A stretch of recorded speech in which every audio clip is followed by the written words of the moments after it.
portage.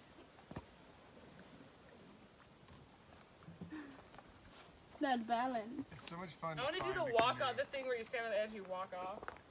Go to the right portage. You want me to get off? No, you gotta go to this one over here. We're gonna. You want me to go to the right portage? Dun, dun, dun, dun, dun,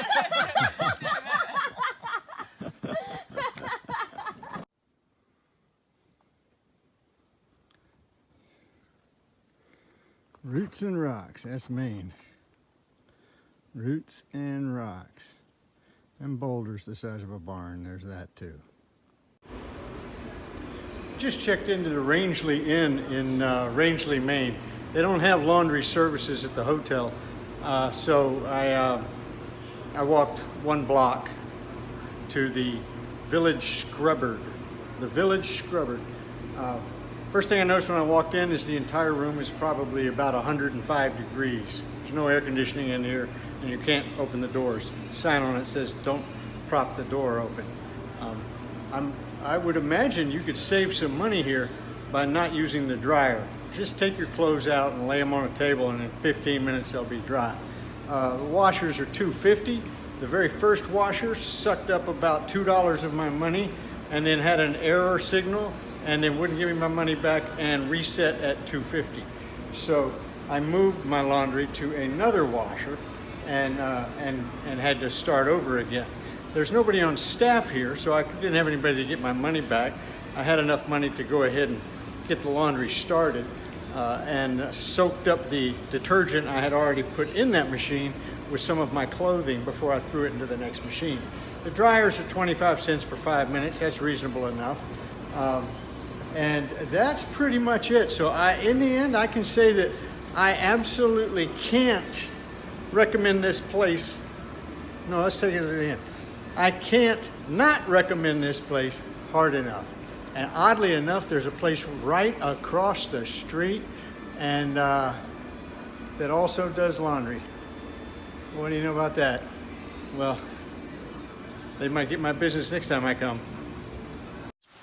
Spent the night in Rangeley last night at the Rangeley Inn and just got dropped off at the trail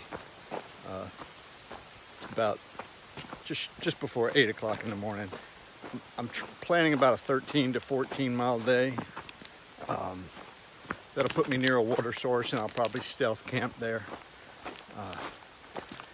I'm doing Saddleback Mountain and the Horn today, which are 2 4,000 footers. And if I've got any gas left in the tank and there's some daylight left and I've got a good opportunity to make it to another source, then I will keep going. But the goal is keep a 10 to 15 mile pace per day from here on out. I think that will land me somewhere in the neighborhood of September 12th to 14th or 13th to 16th, somewhere in that neighborhood to be at Katahdin. Getting close, getting real close. Climbing Saddleback Mountain this morning, the first 1.5 miles, maybe 2 miles is pretty easy. You fly pretty quickly. And then you start hitting stuff like this. And it's a pretty steep grade. It'll be like this pretty much all the rest of the way to the top. And I'm only about a third of the way up. Approaching the summit of Saddleback Mountain. That should be it right there. But I've already got a spectacular view.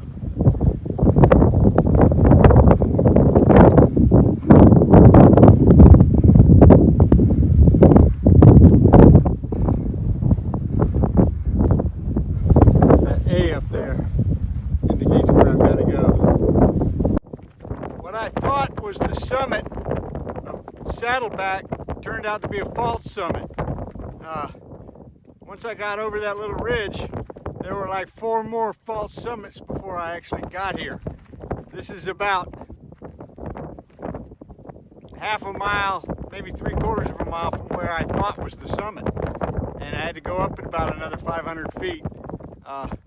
It's a beautiful sight up here. It's awful windy, so I apologize for the audio.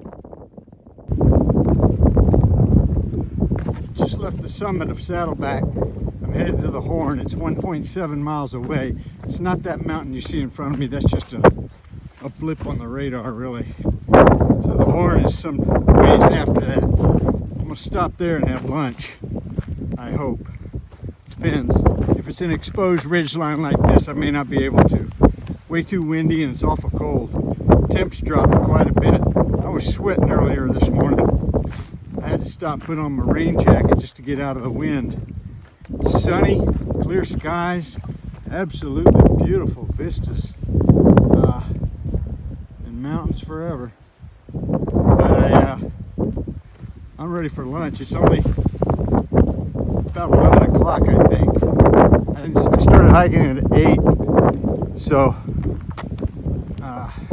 3 hours. I think I've covered about 6 miles. I want to try to get 14 or 15 in today, but the terrain will dictate whether that's going to be possible. This is where I'm headed. That's the Horn over there. It's about 1.5 miles from here. I hope to be there in an hour. I want to have lunch. I'm hungry.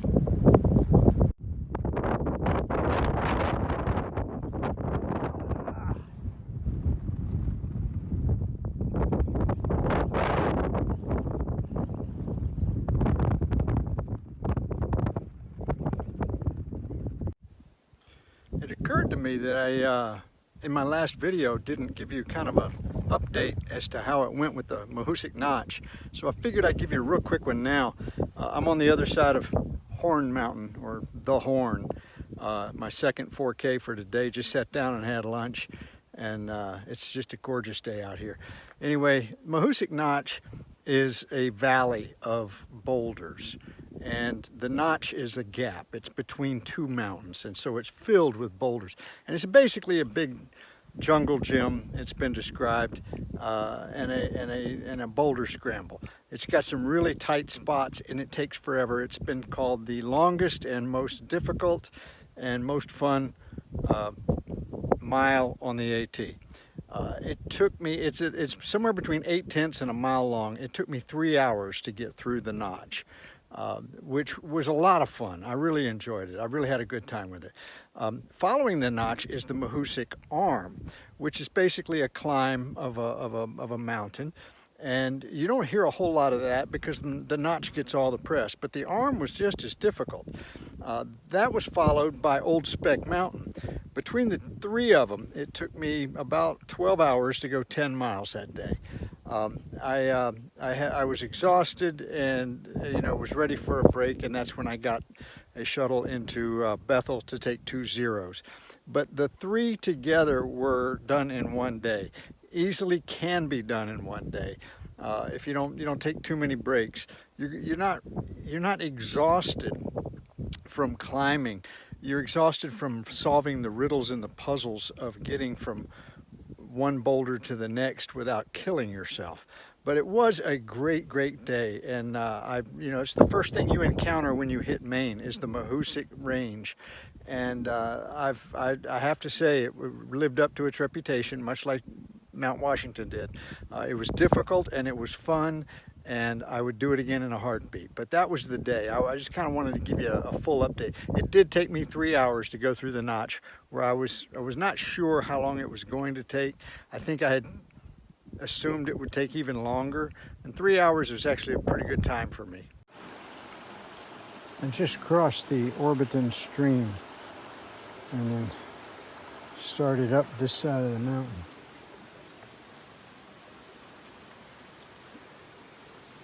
This is what I gotta climb.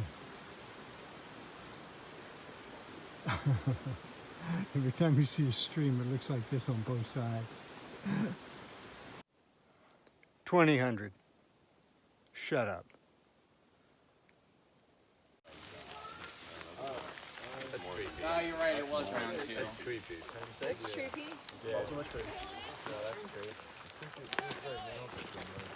No, I'm not saying it might not rain today, but that currently will. I hitchhiked into Stratton, went to a market, resupplied my food, only needed a couple of days worth, planning to do it again at Carrot Tunk. While I was standing in the aisle at the grocery store, I hear, "Hey, are you Reckless Abandon?" I look over, it was the police chief for Carrot Tunk, and he follows me on YouTube and Facebook. So, how you doing, Chief? Good to see you, buddy. He gave me a ride back to the trailhead and provided a little extra trail magic. But I got moving again. I did about 5 miles so far this morning, maybe 6. I probably only will get about 4 or 5 more. I might make it 10 miles today. It's been a pretty arduous climb so far, and I'll probably take a break at a campsite about 5 o'clock. I think I can make it there by 5 o'clock, but I've got 2 more peaks to go. 4,000, one of them's a 4,000 footer. I think it's the North Bigelow Mountain. At any rate, it's been a good day. It did rain last night, so the rocks are wet, so I'm moving a little slower today. I was kind of hoping I'd make 15 today, but it looks like it's only 10 is good.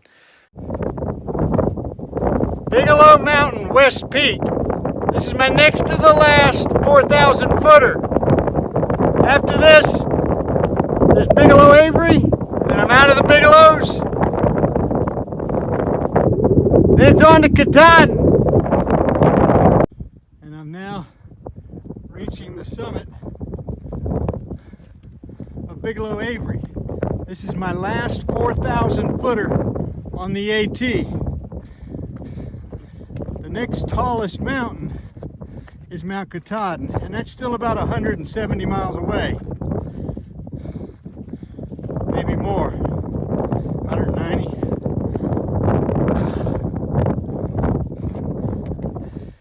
After this, things get a little bit easier, and then I hit the 100-mile wilderness.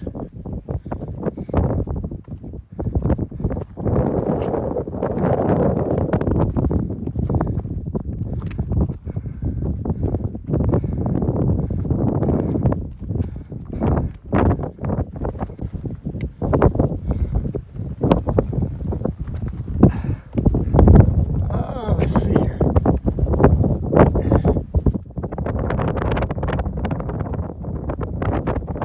So the next place I'm headed, I don't know. There's a campsite, it doesn't show it on this map, but it's through this mist somewhere. It's a couple of miles away. It's where I'll stop for the night. It's a 10-mile day, but I knocked out all the big mountains. So I'm ready for a rest.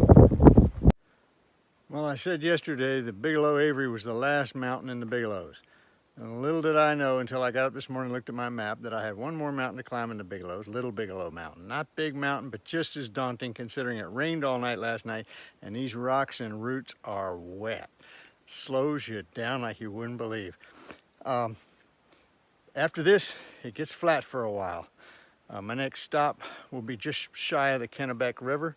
I hope to make about a 20-mile day today so I can get in position to take the ferry across. They have a canoe or a rowboat or something that gets you from one side of the river to the other. And it is there is actually a white blaze painted in the bottom of the boat. You are required to take it if you are going to be a quote-unquote through hiker. So I'll be doing that tomorrow if all goes well today.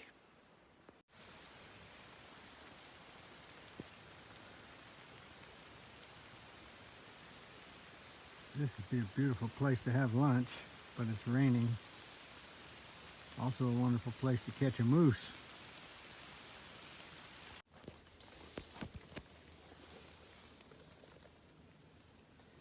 Huge bee's nest hanging on a branch on trail ahead, northbound. Yes, there are bees in it.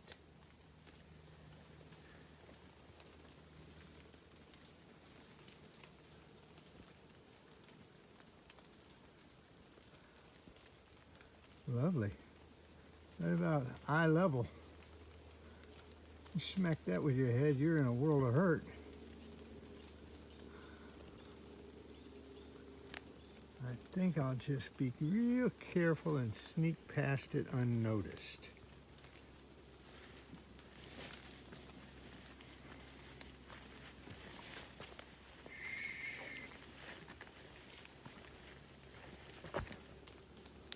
Oop, oh, there they are.